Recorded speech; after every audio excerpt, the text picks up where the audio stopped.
Hey everyone, happy March, happy Women's History Month. If you're watching this in July, happy Women's History Month. I'm on here today because I got a very interesting question. I actually get asked this question a lot, and I thought I would just pop on here and answer it and be very clear about it, but also show where the magic happens. So the question I get asked a lot is networking still effective? Is it still going to bring in my next new client? And the answer is yes. Networking is still very effective, but it is very different now than back in the girl boss era, 2012, 2016 time, when we would spend $300 to $500 on a ticket to go to an event that was usually 4 to 6 hours. And walking in, we would say to ourselves, okay, I've got to get 2 clients to make this ticket worth it, right? And you spend the whole time really kind of hustling and making those connections and getting those business cards and really putting yourself out there in circles and talking about yourself. It still might be effective, but in my experience, and I have hosted numerous networking events on a wide range of scale, tickets for $25 and tickets for $400. And the bottom line is this: when I created those spaces, I put a lot of intention into the relationships of the women that were coming. I wanted them to feel inclusive. I wanted them to feel seen, and I wanted them to each have an opportunity to share who they were, what they were passionate about. Because it's in those moments you see that you have aligned core values.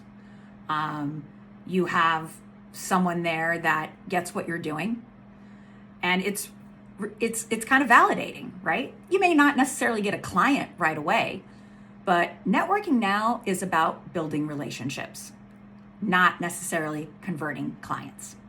So I have a perfect example of that. In 2024, the Women on the Rise event I hosted, our beneficiary was a nonprofit called the Grace and Wisdom Institute, and their founder, Keisha Knight Hughes, who I met through Crystal Whitaker, who I meet the most amazing people through Crystal Whitaker. Thank you, Crystal. She's the founder of a nonprofit, Grace and Wisdom Institute, and they service girls in high school to become leaders. They give them leadership training. They put them on a path before the path is chosen for them. It's really empowering what they do. And I'm really, really, really honored that I got to support their initiative at Women on the Rise. Well, at that event, right at a table nearby, were members of the She Angels Foundation. Now, the She Angels Foundation, I'm also on the board of, is a nonprofit that provides grants for other nonprofits that service women and girls. Which you're probably wondering, why do you need a nonprofit to help other nonprofits? And here's the scary statistic that I've learned as a board member, is that less than 2% of donation philanthropy dollars go to nonprofits that service women and girls. Let me say that one more time. Less than 2% of donation dollars go to nonprofits that service women and girls. In fact, nonprofits that service animals get more money than women and girls. So that She Angels is at this table, Grace and Wisdom is at this table. Well, obviously, their ecosystem is the Venn diagram of support for women and girls. So they make a connection. At the table back here is a duo, the 2 peacocks, Anna and Sandy, who are a travel company who are empowering women and exposing them to other women in other cultures and bringing, living boldly through travel. They're seated here. They then create a relationship with Grace and Wisdom. She Angels creates a relationship with Grace and Wisdom. Now, did they all leave that event and be like, amazing? No, but they're curious. They all left that event going, I want to know more about Keisha. I want to know more about Kat Curry-Williams. I want to know more about 2 peacocks. And the ripple effect starts from there. So, and now here we are, 2 years later. In that time, Grace and Wisdom Institute has been honored with a She Angels grant.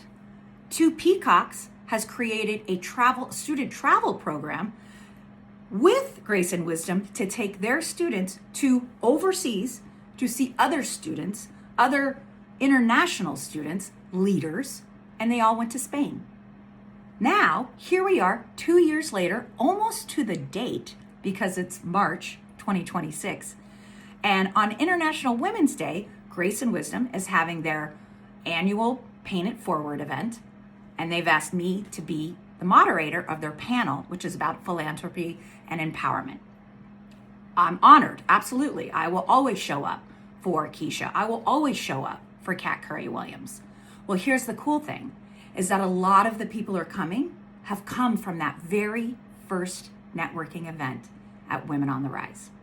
And I'm still so proud to say, even now, 2 years later, the effect and impact of the BRA network is still making change. And it feels so freaking good.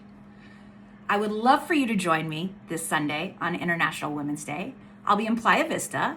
The event is starts at noon. I'll put a link in here for you to grab your ticket, and just know that every dollar you spend on your ticket goes immediately to impact girls in leadership. And you might meet your next new networking friend. So keep that in mind when you're networking. Build relationships. Don't think about your pocketbook, because like I demonstrated, it's almost like planting a seed, and you got to water it and nurture it, and it'll slowly grow. Doesn't happen overnight. Thanks, everyone. See you on Sunday.